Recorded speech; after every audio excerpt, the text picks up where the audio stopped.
계속해서 저희가 또 두 번째 주제부터 나누기 원합니다. 눈먼 파수꾼이라는 주제입니다. 눈먼 파수꾼은 무엇일까? 눈먼 이스라엘의 파수꾼이 무엇인지에 대한 이야기가 나옵니다. 한번 그 부분을 또 한번 본문을 찾아서 읽어볼까요?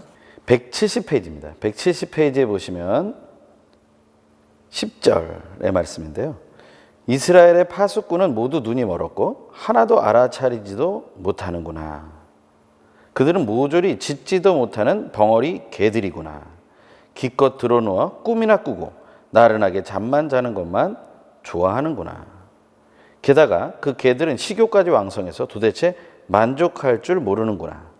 그들은 아는 것도 없는 목자들이어서 모두들 자기 길만 고집하고 자기 이익만 챙기는구나.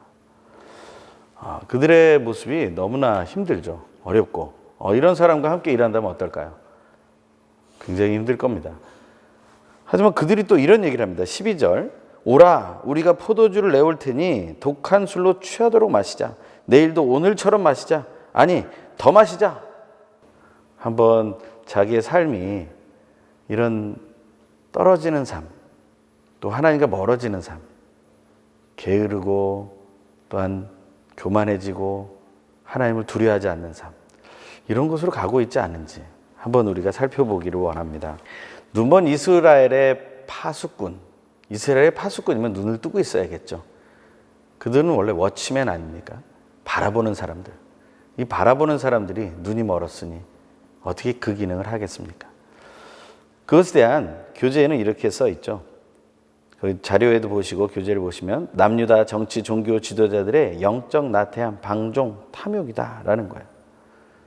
그럼 두 번째는 뭡니까? 나라의 위기 상황을 직시해야 할 임무 수행 의무를 불이행했다는 거야. 그 교재를 한번 더 보죠. 182페이지입니다. 괄호 1번에 패역한 지도자들의 모습이라고 얘기해요. 이제 그건 두 번째 단계에서도 더 얘기하고 있습니다. 거기에 보면 반괄호 1번 앞부분만 보면요. 남유다 정치 종교 지도자들의 영적 나태함, 방종, 탐욕들을 신랄하게 비판했다라는 거예요. 그들은 자기가 할 수 있는 일들을 하지 않는 거예요. 능력은 있습니다. 지도자들이기 때문에. 권위는 있습니다. 재산은 있을 수 있습니다. 시킬 수 있는 사람도 있습니다. 하지만 모든 게 귀찮은 거예요. 그러면 아무것도 하지 않는 것이죠. 그래서 이 나라가 위기에 있음에도 불구하고 엉뚱한 일을 하는 것입니다. 얼마 전에 어느 나라 대통령이 그 국민들이 코로나19로 막 고통당하고 힘들어하고 있는 그때 유흥을 즐겼다. 그것 때문에 또 보도가 되고 했었죠. 그런 것입니다. 나라의 지도자는 그럼 놀면 안 되냐? 아니요. 쉴 수 있죠. 즐길 수 있겠죠. 하지만 사람들의 눈은 지금 어디에 향하고 있는지를 그 지도자는 알아야 된다는 것입니다. 하나님은 그것을 보신다는 거죠. 패역한 지도자들의 모습을 한번 볼까요? 자료를 보시면 눈먼 자, 벙어리게, 잠자는 게, 탐욕스러운 개, 개라는 표현이 많이 나오죠. 아까 본문에서도 저희가 읽었습니다. 이 개는요, 영적인 경멸감을 말하고 있다라고 말하고 있는 거예요. 거기 보면 반괄호 1번에 아래에 나오는 점, 지도자들을 개에 비유한 데서 그들을 이방인으로 간주하는 영적 경멸감이 있음을 알 수 있다. 이런 경멸을 받는다면 어떨까요? 하나님은 자극하시는 거예요. 그래서 우리를 경멸하고 눌려서 끝난다. 그런 이야기가 아니라 다시 일어나라는 것입니다.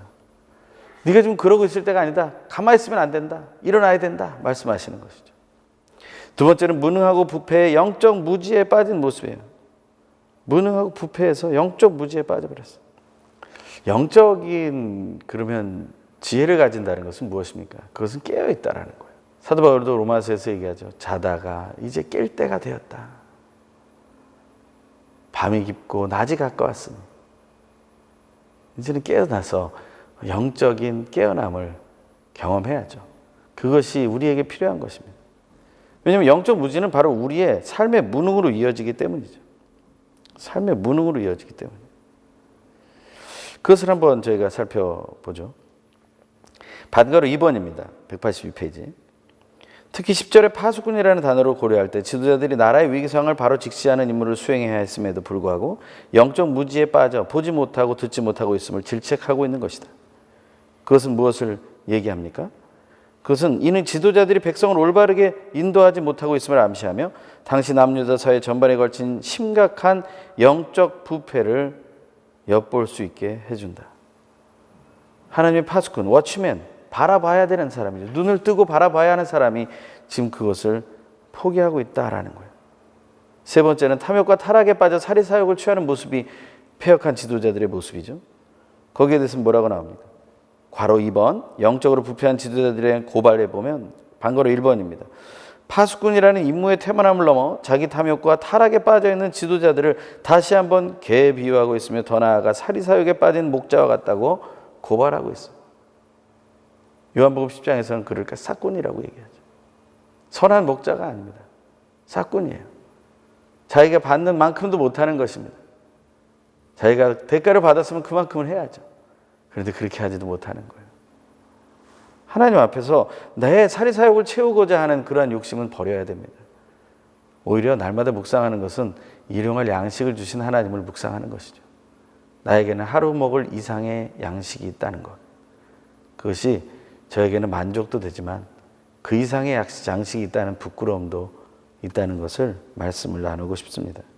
또한 그 사리사욕은 어떻게 이어집니까? 2번입니다. 반가로 2번. 지도자들의 탐욕과 부정이 향락과 방탕으로 이어지는 거예요. 그게 네 번째 이야기죠. 일상적 향락과 방탕으로 이어진 악의 순환. 그 반가로 2번에 계속 읽습니다. 악의 순환을 보여준다. 이러한 죄악된 모습이 한순간의 충동적 실수나 일탈이 아니라 일상의 삶의 모습임을 고발하므로 하나님의 심판이 곧 임하실 것을 암시하고 있다.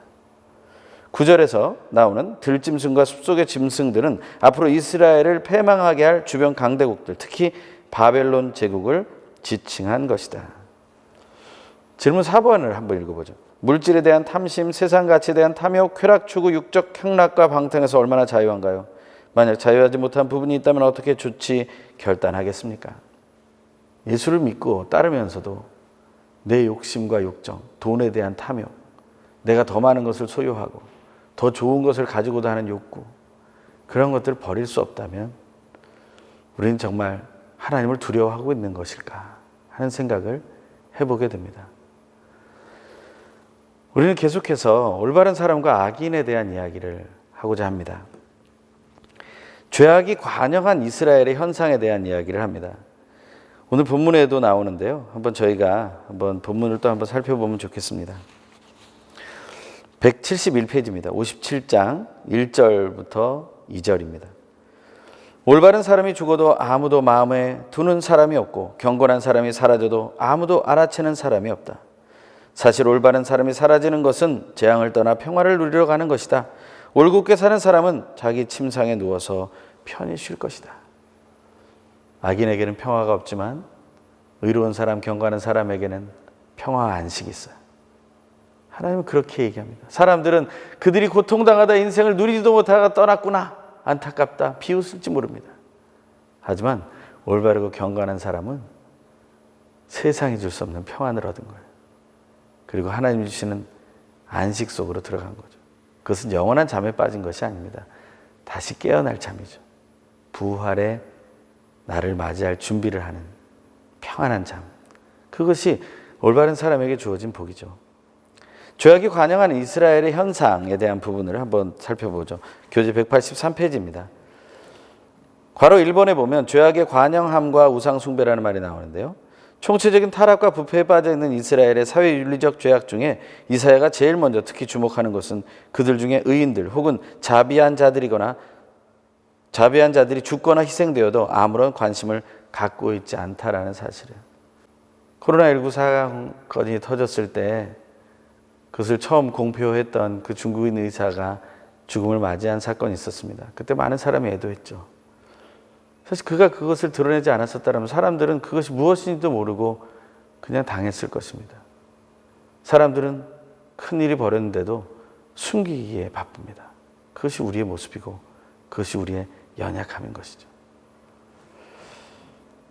이 시대가 올바른 사람들이 어떻게 되든지 간에 신경을 쓰지 않습니다. 그들은 그냥 그런 사람들이라고 생각합니다. 그렇다면 예수를 믿는 사람들은 세상이 볼 때 그냥 그런 사람들이 되는 것이 맞습니다. 너무 뛰어나려고, 너무 성공하려고, 발버둥 칠 필요가 없다는 것이죠. 정말 기초가 무너져 가고 있는데 내가 더 높이 올라가면 무너지는 순간 더 충격이 큰 것밖에는 없지 않겠습니까? 우리는 이 시대에 다시 한번 이 말씀을 기억해야 할 것입니다. 이스라엘의 타락에 대해서 하나님이 어떤 반응을 보이시는지가 나옵니다. 그 자료를 보시면 1, 2, 3, 4가 나오는데 한번 읽어볼까요? 죄악을 통한 부귀영화는 성공이나 승리가 아니다. 하나님은 그렇게 반응하시는 거예요. 앞에도 말씀드렸지만 죄인의 형통, 악인의 형통을 부러워하지 말라는 거예요. 그들에게는 평화가 없으니까요. 두 번째입니다. 환난과 악이 임하기 전 의인들을 데려가신다는 거예요. 하나님께서 그들은 평안을 좀 더 누리게 하신다는 거예요. 우리가 볼 때는 그들이 빨리 세상을 떠나는 것이 너무나 안타깝죠. 그들이 좀 더 있어서 우리를 지켜주고 돌봐주고 힘을 줬으면 좋겠죠. 하지만 그들은 바통을 넘겨주고 먼저 간 겁니다. 우리는 이제 그 다음 바통을 받고 달려야 하는 사람들인 거예요. 내가 살아있는 동안, 내가 하나님께서 부르시기 전까지는 나의 달려갈 길과 내가 받은 사명을 이루려 하면은 우리가 멈추지 말아야 되는 거예요. 최선을 다해야 하는 것이죠. 세 번째, 우상숭배는 두려움의 대상이 잘못된 결과예요. 그것은 뒤에 좀 더 자세히 나오죠. 네 번째는 통회로 하나님께 나오면 용서와 회복의 약속을 주신다라는 거예요. 오늘 본문을 한번 볼까요? 183페이지 부분에 보시면 이스라엘의 타락은 어떻게 일어났습니까? 그건 우상숭배 때문에 일어난 거예요. 우상숭배요. 그런데 그 우상숭배가 무엇 때문이었습니까? 그것은 바로 하나님에 대한 잘못된 두려움. 그러니까 하나님은 두려워하지 않고 우상을 두려워하는 자리에 있었다. 거기 보면 3번이 나오죠. 1, 2번 앞에서 저희가 말했던 것이고요.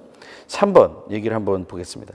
183페이지 반가로 3번. 3절에 10절에서는 특히 하나님의 의에 대한 불감성보다 더 심각한 것은 하나님을 떠나 우상을 만들고 섬기는 우상숭배의 죄악임을 지적하고 있다. 반가로 4번입니다. 우상숭배자들을 무당의 자식, 간통꾼, 매춘부의 종자들, 어그러진 자의 자식, 거짓말쟁이의 종자라고 책망하면서 그들이 저지르는 온갖 악행과 죄악을 열거하면서 이스라엘 내에 퍼져 있는 전 국가적인 폐역과 불충을 고발하고 있다라는 거예요. 그들의 우상숭배는 어떤 것까지 나옵니까? 그들은 두렵다고 하면서 그것을 즐기는 자리까지 나가는 거예요. 반가로 5번을 읽어볼까요? 7절에 높이 솟은 언덕의 침상은 우상을 숭배하는 가운데 타락한 성관계가 있었음을 보여주고 8절은 이방신을 섬기는 제의적 침상을 보다 구체적으로 묘사하고 있는 거예요. 이런 모습은 우상숭배와 성적 문란의 상관성을 보여주는 것이죠.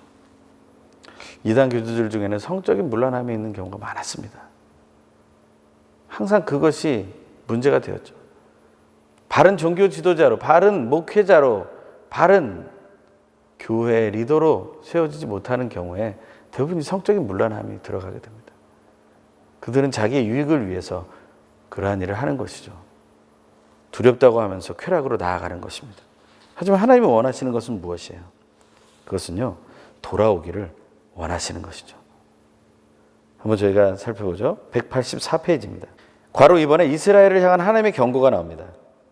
반괄호 1번. 이스라엘의 총체적인 폐역과 부패에 대해 하나님은 누구를 두려워하며 경외해야 하는가에 대한 것을 질문하면서 죄악을 경고하신다고 되어 있어요. 그 밑으로 쭉 내려와서 저희가 한번 살펴보면요. 괄호 4번, 반괄호 4번입니다. 보죠. 바로 이 진리대로 고백하며 살지 못하는 사람은 하나님의 심판을 면할 수 없음을 이사야 선지자는 다시 한번 강조하고 있죠. 오직 하나님만이 구원하실 수 있다는 사실을 인정하지 않으면 그들은 살아갈 수 없다는 거예요. 질문 6 밑에 있는 화살표 2개 있겠습니다. 문맥상으로 볼 때 하나님의 백성의 신앙 속의 장애물들은 사회 윤리적 죄악과 우상숭배의 종교적 타락으로 그것들은 오직 하나님만이 제어하실 수 있음을 강조하고 있다. 두 번째입니다. 인간은 근원적으로 악을 제거할 수 있는 능력이 없고 오직 죄악으로부터 돌이켜 하나님께로 돌아오는 회개만이 요구된다라고 얘기하고 있어요. 이것이 얼마나 중요한 것인가. 그 다음 페이지도 한번 볼까요? 그 다음 페이지 보시면 반가로 1번입니다. 여호와 하나님이 이스라엘 백성의 탐심의 죄악으로 인해 진노하셨으나 자신의 죄악을 깨닫고 겸손히 통회하는 마음으로 하나님 앞에 나오는 사람은 용서받고 회복된다는 약속이 선포되고 있다라는 거예요.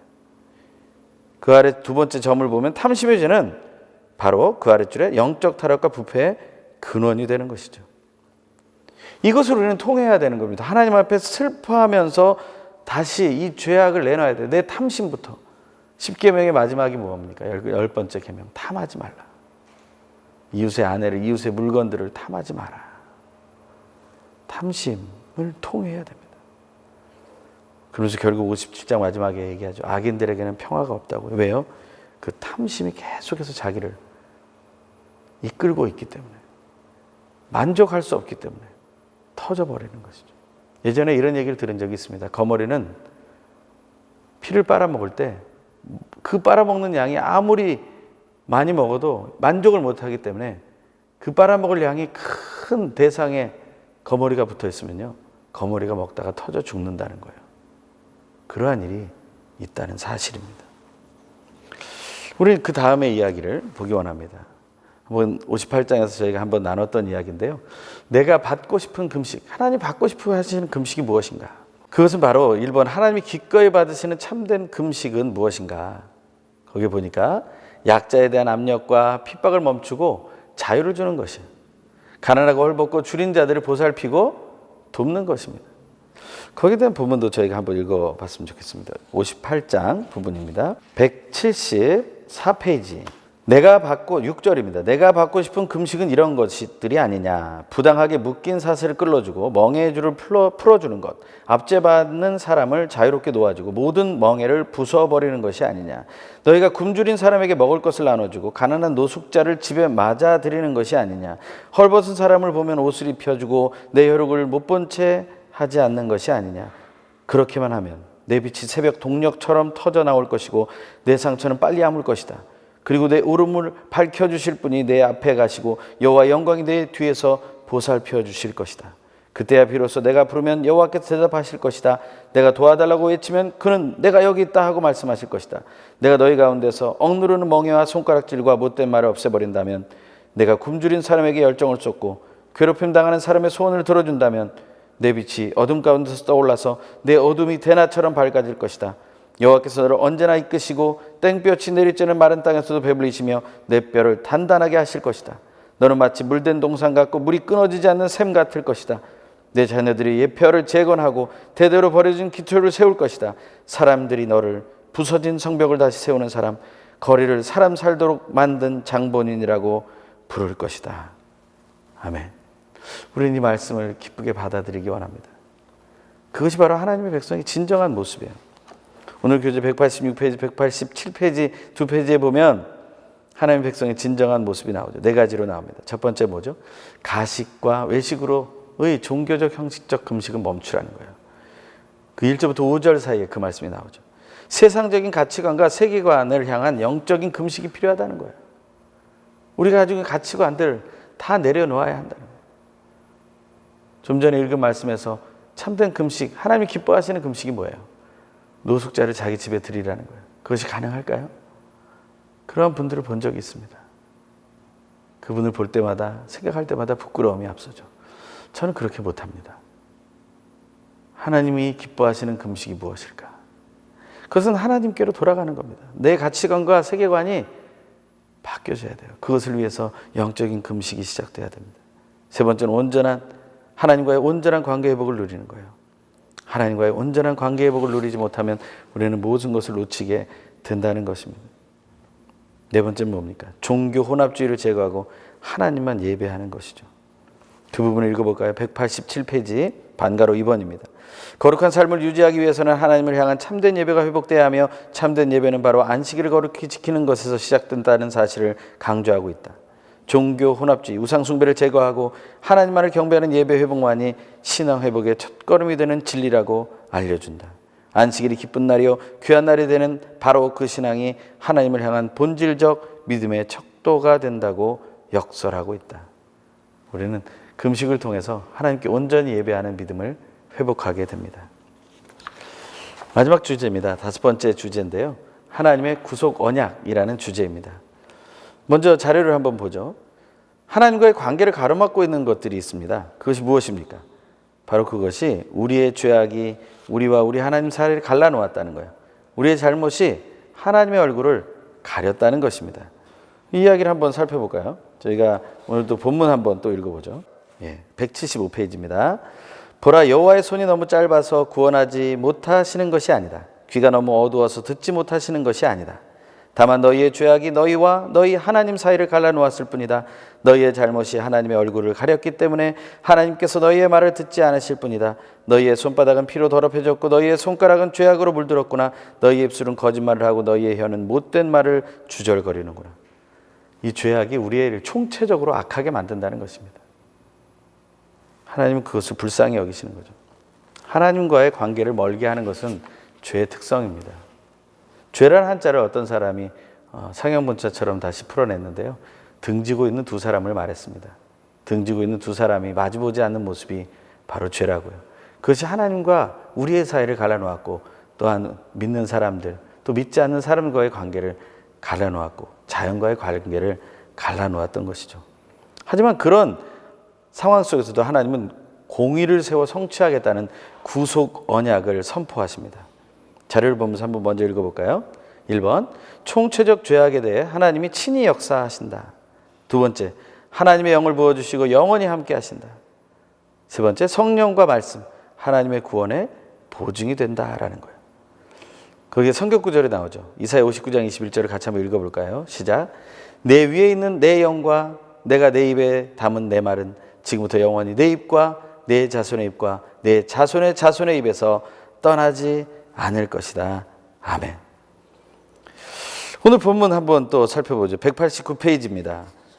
2번에 반괄호 1번, 이스라엘의 총체적 타락과 당국을 바라보신 하나님은 그 문제를 시정하고 고치기 위해 이제 친히 역사하기 시작하신다라는 거예요.